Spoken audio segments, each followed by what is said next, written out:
Hello বন্ধুরা, welcome back to my YouTube channel. আরও একটা নতুন ভিডিও নিয়ে চলে আসলাম। তো এই ভিডিওটা কিন্তু একটা আপডেট পেয়েছি, সেই আপডেটটা নিয়ে হতে চলেছে। আপনারা থাম্বনেল দেখেই বুঝে গেছেন।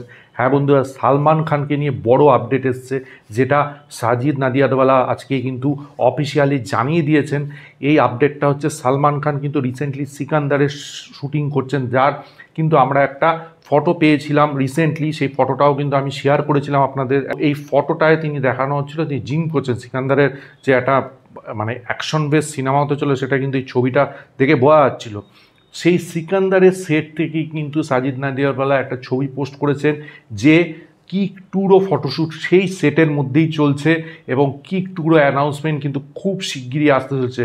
দেখুন, আমরা কিন্তু সবাই জানি অ্যাটলির যে সিনেমাটা বেবি জন, যেখানে বরুণ ধবন অভিনয় করছে, সেখানে কিন্তু সালমান খান থাকতে চলেছেন, তার ক্যামিও আছে। সেটা কিন্তু এই মাস থেকে শুটিং শুরু হবে, সেই খবরটা কিন্তু আমি ভিডিওতে দিয়েছিলাম।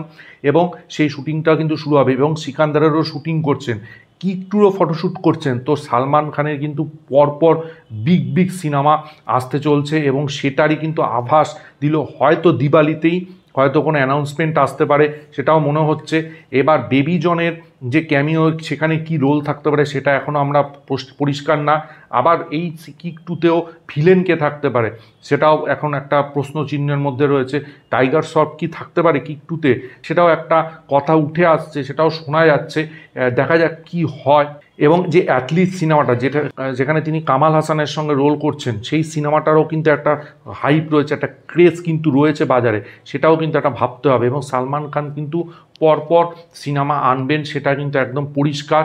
খুব শিগগিরই কিন্তু সিকান্দারেরও আমরা আপডেট পাবো, এবং কিক টুরও আপডেট। মনে হয় কিক টুর একটা পোস্টার হয়তো দিওয়ালির দিকে রিলিজ করবে মেকার্সরা।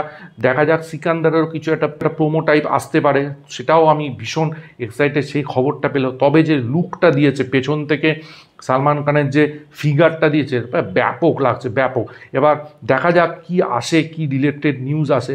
এবং আরেকটা জিনিস, সেটা হচ্ছে এই সিনেমায় কিক টুতে সামান্ত্রা প্রভুও থাকতে পারে বলে একটা কিন্তু খবর আসছে। এখন জানি না, এটা অফিসিয়াল কিন্তু না, এটা একটা বাস রিউমার চলাচ্ছে। কি খবর, অফিসিয়ালি খবর আসলে অবশ্যই জানাবো। টাইগার শ্রফ ভিলেন হিসাবে থাকতেও পারে, তবে টাইগার শ্রফের কামব্যাক হতে পারে যদি কিক টুতে টাইগার শ্রফ থাকে। এটা কিন্তু তার জন্য একটা বড় নিউজ, কারণ আমরা সবাই জানি টাইগার শ্রফের হাত থেকে কিন্তু প্রচুর সিনেমা বেরিয়ে যাচ্ছে। ঠিক আছে, র্যাম্বো বেরিয়ে গেছে, আরও অনেক কটা সিনেমা বেরিয়ে গেছে, বাগি পড়ে সে এখন প্রিপারেশন নিচ্ছেন।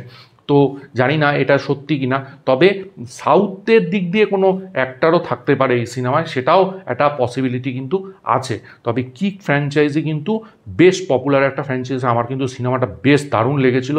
কিক টুর জন্য কিন্তু দর্শকরা ভীষণভাবে মুখিয়ে রয়েছে, ফ্যান্সরা কিন্তু ভীষণ এক্সাইটেড। তো কিক টুর হয়তো দিওয়ালিতে একটা অ্যানাউন্সমেন্ট আসতে পারে, সিকান্দারেরও কিছু একটা অ্যানাউন্সমেন্ট আসতে পারে। এবং বেবি জন যখন রিলিজ করছে, সেখানে তো আমরা ভাইজানকে ক্যামিও করতে দেখতেই পাবো। তারপরে তো অ্যাটলি সিক্সটের হয়তো টিজার বা কিছু অ্যানাউন্সমেন্ট হয়তো বেবি জনের সঙ্গে অ্যাটাচও থাকবে। তো সালমান খান আর মানে পুরো ছেয়ে রয়েছেন, সবাই হয়তো ভাবছে চুপচাপ রয়েছেন, সেরকম কিছু আছেন, কিন্তু সালমান খান কিন্তু পরপর কাজ আনবেন, এটা কিন্তু এই পোস্টার এবং বেশ কিছু অ্যানাউন্সমেন্টের মধ্যে দিয়ে পরিষ্কার হয়ে যাচ্ছে। আমি তো ভীষণ এক্সাইটেড, কারণ আমি তার বিশাল বড় ফ্যান। দেখা যাক কিক এর update, kick related update, official announcement দিওয়ালিতে আসে কিনা, সেই দিকে তো আমাদের নজর থাকবেই। তো আপনারা এই নিউজটা শুনে কীরকম এক্সাইটেড সেটা অবশ্যই জানাবেন। ভিডিওটা ভালো লাগলে লাইক করুন, শেয়ার করুন, চ্যানেলটা অবশ্যই সাবস্ক্রাইব করুন, পাশে থাকা বেল আইকনটা ক্লিক করে অল করে দিন পরবর্তী নতুন কোনো আপডেটসের জন্য। ততক্ষণের জন্য গুড বাই বন্ধুরা।